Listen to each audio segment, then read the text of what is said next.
Welcome to today's episode of Tech Archives, where we dive deep into the fascinating world of supercomputing and programming tools.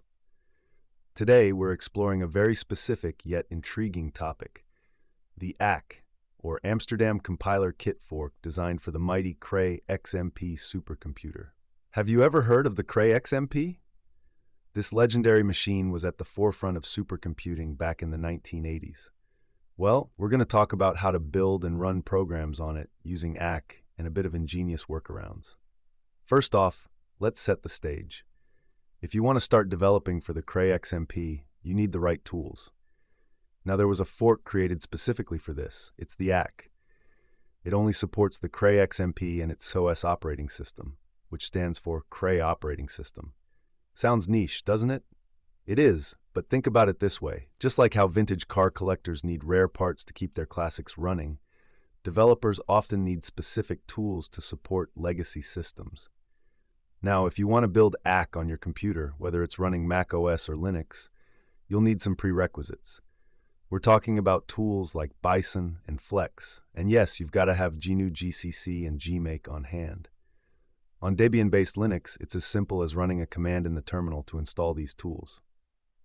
And if you're on a Mac, you may already have some of them if you've got Xcode. Now here's where it gets really interesting. Once everything is set up, you can compile programs in BASIC, C, or Pascal. Imagine running your own Fibonacci sequence program on a supercomputer. It's like taking a historical artifact, a holy grail of computing, and making it sing your favorite tune. But how do you actually get your program to run on the Cray XMP? That's where our friend, the Cray Supercomputer Simulator, comes into play. We have Andras Tontos' simulator that supports the Cray XMP with the CoOS operating system. It's like having a portal to a bygone era of computing where you can experience the power of these machines without needing to set up one physically. Yet, there is a bit of a challenge. Once you've compiled your program, moving that executable to the simulated machine is no simple feat. Fortunately, there's a nifty workaround involving another simulator, DT Cyber, which can run CDC Cyber software. Let me paint you a picture. You've just compiled your C program that calculates Fibonacci numbers, and you're standing at the edge of the Cray universe. How do you get that code over to the Cray XMP? You can use FTP to transfer it through a series of steps involving different simulations and file procedures. It's like navigating through a complex maze, except at the end, you get to see the results of your labor in the COS operating system.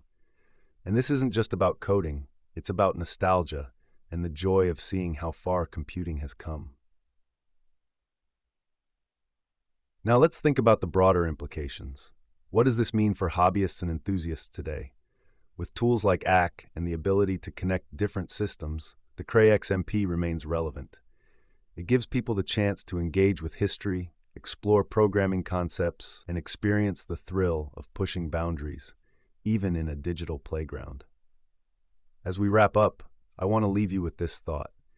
In a world where technology progresses at breakneck speed, it can be comforting to know that some treasures from our computing past are still accessible. Whether you're an experienced developer or simply a curious soul, consider exploring these legacy systems and see what you can create. Maybe your next project could involve a little trip down computing memory lane. Thanks for tuning in to Tech Archives, where we bring the past to life through technology. Don't forget to subscribe and keep digging into the archives. Who knows what treasures you'll uncover next?